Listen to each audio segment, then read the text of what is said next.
Hi friends, welcome to quiz time. The two questions you can see on your screen are already asked, and I believe you must have tried your best to answer them. Let's see what's the best rate we can give.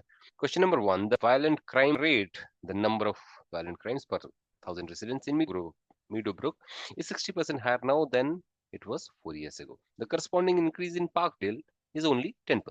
These figures support the conclusion that the residents of Meadowbrook are more likely to become victims of violent crime than are residents of Parkdale.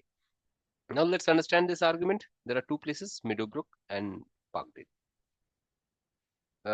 4 years back and now. The increase in the crime rate has been 60%. In Parkdale, it is 10%. So the conclusion drawn up in the crime rate. The conclusion drawn is this place is definitely not worthy living in, or rather say the conclusion that the residents of Meadowbrook are more likely to become victims of violent crime than the residents of Parkdale.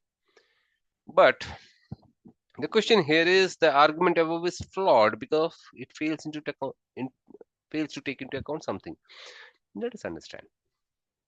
If I put it this way, if there were 100 crimes in Meadowbrook 4 years back, 100 crimes in Parkdale 4 years back, now it is 160. Here it is 110. Okay, the 100 has become 160, 100 has become 110.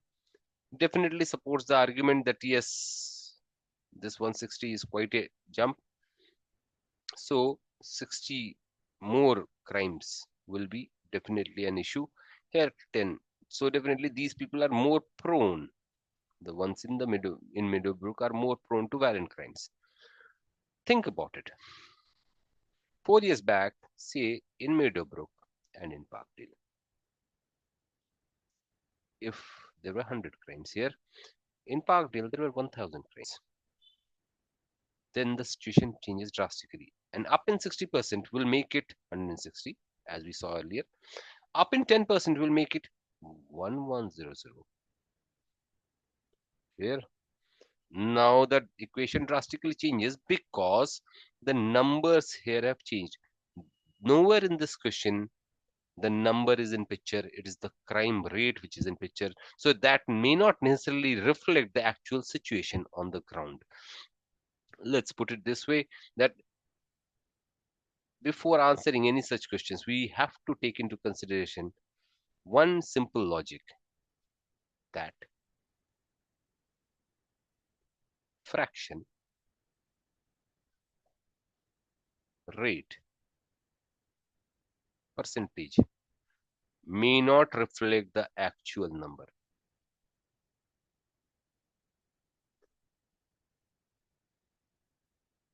Or rather, I have to take into consideration the actual number to arrive or deduce a conclusion where these things are put in place. So very nice way of putting a flaw in a question by saying that okay, there is a jump in the rate, so obviously this is the thing. But where are the actual numbers? So that's the biggest flaw in this argument, nothing else. So let's look at the options which really talks about the number in place rather than anything else. So look at option D. I think that answers it very nicely. The number of violent crimes in Meadowbrook and Parkdale in the past 4 years. Yes, this is what is the flaw is. So the question, the argument above is flawed because it fails to take into account the number of violent crimes in Meadowbrook and Parkdale in the past 4 years. Answer is D. I hope you have understood it. Let's go to the next one. Question number 2. The recent upheaval in the office equipment retail business, in which many small firms have gone out of business, has been attributed to the advent of office equipment superstores whose high sales volume keeps their prices low.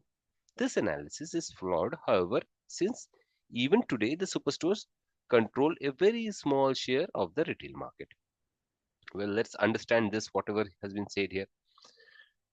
See, retail office equipment retail business, they are saying the small businesses and let's say the superstores. The argument says these small firms have gone out of business and this is attributed to the advent of superstores whose volumes are high, the price is low. Obviously, small businesses have lower volumes. We can definitely say that. The price cannot be that low. Obviously, the margins are low. So, still debatable. But because of this, it says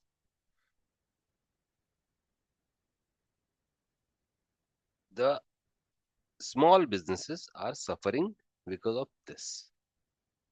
This analysis is flawed, however. Now, this is the first part of the argument. The second part is this analysis is flawed since even today the superstore control very small share of the retail market.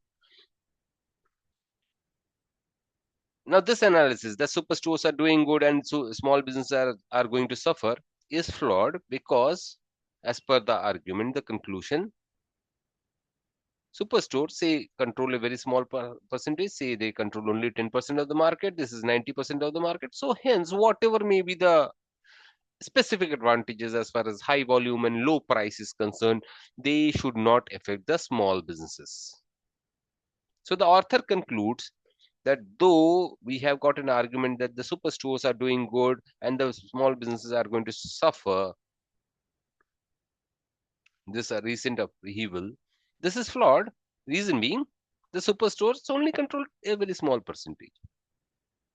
This much is understood. Now, the question here is there is a twist here.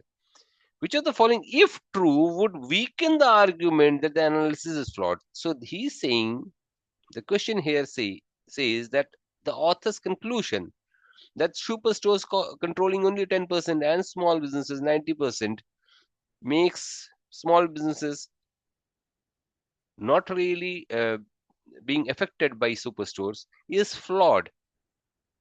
This analysis is flawed. Why or how? Think about it this way, that superstores offering a low price, is it not having a trickling down effect on the entire business scenario? Must be. Reason being, if price offered for a good in a superstore is say $100, the same price of the same good in a small business is say 110. So obvious price point will drive the price point difference will drive the sales here higher, or rather will drive the consumers away from the small businesses to the superstores. The consumer will find these superstores a better place. So in a way, a drop here in the price of a given good in a superstore will actually have a trickling down effect on the entire retail market of office equipment, right? So here is the flaw in the argument, that the moment we see that though they control a very small percentage of the market, but this is actually leading to the closure of small businesses, must be leading to the closure of small businesses, or they going out of business, because superstores are, though they are controlling a very small percentage, are having a larger effect on the market, where at this price point they say this is the lowest they can quote, the small businesses can quote, but because of a higher volume, a larger margin in the business, these superstores can command a $10 less price, right?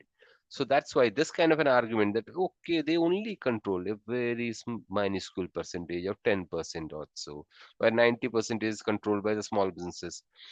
On a long run, this will go swing the other way around.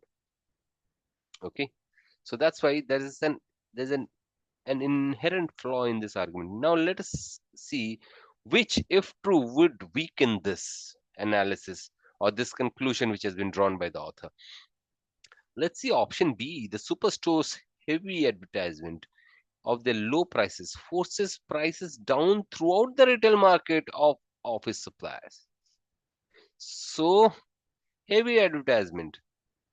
Superstores operating with high margins, having a lot of money to push for the advertisement and lowering of the prices will lead to retail market being affected. So the question again, we'll read this option again. Let's see. The superstores uh, heavy advertising of their low prices forces prices down throughout the retail market for office supplies. Obviously, this is the correct answer. And this, if this is true, this makes the argument flawed. So B is the correct answer. Right, folks? Thanks a lot.